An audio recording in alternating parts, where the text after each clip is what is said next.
Hey everyone, what's going on? It's Sensei Pink, and I'm coming to you guys for my first ever review on The Kiss Bet, episode 28.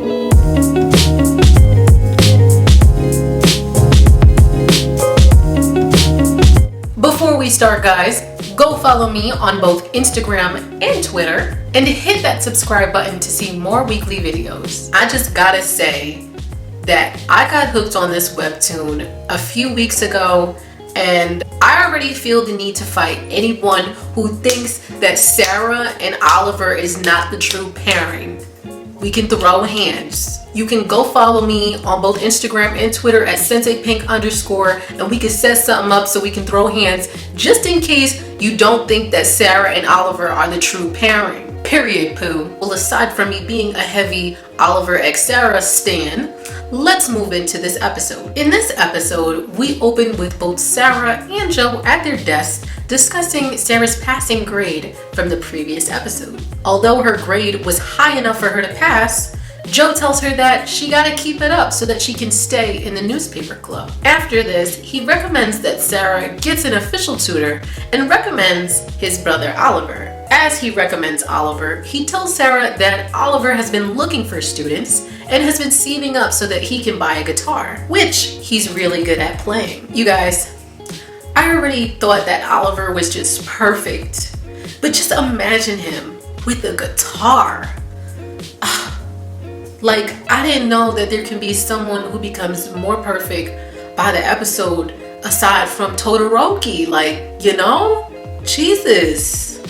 Moving along, Sarah then begins to look a little bit sad because she wanted Joe to be her tutor instead. Seeing her face look saddened, Joe then reaches for her chin to pick her head up and tell her that everything's going to be alright, and compliments her by telling her that she's amazingly smart and that she can do it. Now, as most good things come to an end, Patrick and Rose show up, and Rose just swiftly karate chops through that little cute moment that they were having and interrupts them. She then begins talking about Sarah's grade and unenthusiastically talks about how now Sarah will be able to join them for the festival tonight. She then presumes to separate both Joe and Sarah by saying that she has some festival matters to go over with Joe and that Patrick wants some alone time to talk to Sarah. Looking at Sarah's grade and a bit flustered by how Rose just pushed him onto Sarah, Patrick takes a seat next to Sarah and notices something interesting. As Sarah begins speaking to Patrick, Patrick realizes that she has on makeup and begins teasing her about it. Now, in a sort of harsh manner, Sarah wants to know what Patrick wants from her. She also tells Patrick that she doesn't want to be teased, and that him wanting to talk to her allowed for Rose to steal Joe away, right as they were having a special moment. After Sarah tells him this, Patrick then becomes slightly upset and rushes off with the excuse that he has to use the bathroom. Tammy, who saw the whole thing, comments to Sarah how she was being a bit harsh to Patrick. Sarah then begins feeling bad because she realizes that lately she's just been snapping at Patrick. But then we get some comments from Tammy about how Patrick does tease a lot and how she wishes that he would tease her like that. Okay, Tammy.